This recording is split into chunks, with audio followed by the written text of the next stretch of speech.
This week's Parsha MISHPATIM, it has 53 mitzvahs. A lot of mitzvahs, there's a lot going on, but I believe that there's a certain theme that if we look closely, it does emerge in several places. And I want to explore just one of those places that this theme emerges right now.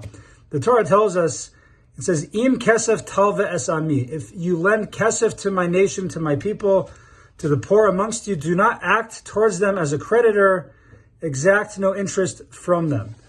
It's interesting. It says, if you will lend money to them, im kesef talve. Rashi comments and he says, quoting Rabbi Shmuel, and he says, typically when the Torah says the word im, if, it means like it's up to you if you do this or not. It's a real if. If you do this, go for it. If not, not. He says there's 3 exceptions to that rule where im doesn't mean if, but it means when. And he says this is one of those examples. Not if you lend money to people in need, rather when you lend money to people in need. Rashi comments, what does it mean, es ha'ani imach, when you lend money to the poor people among you that are with you? The word is imach, with you, the poor people with you. Rashi says,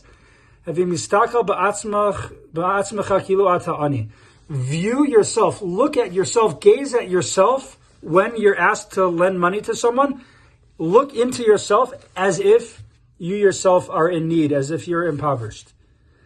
Very powerful lesson that Rashi is telling us, that someone comes and needs help, and maybe you're inclined to help them, maybe not.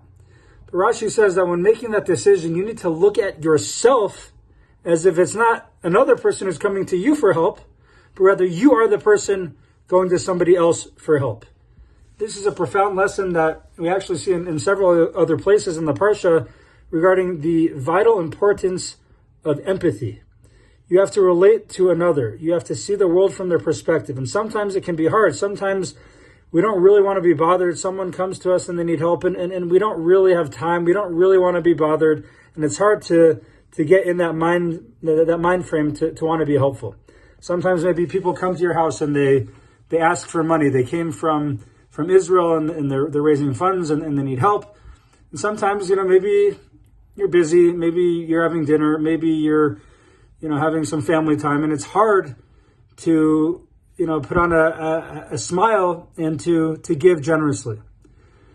But perhaps when we have those thoughts creep into our heads, how difficult it sometimes could be to get in that mind frame, maybe we can think how we would feel if it was ourselves and we had to travel abroad to another place who spoke a different language and we needed to ask them for help.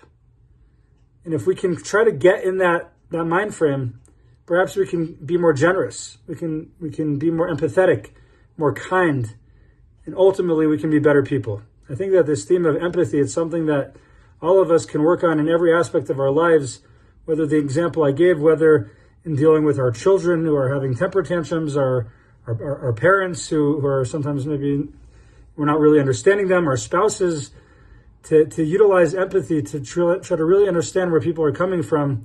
I believe this can produce a more harmonious society, a more harmonious world in which we will get along truly better with other people and will be more inclined to be kind and to do more chesed. Have a beautiful Shabbos.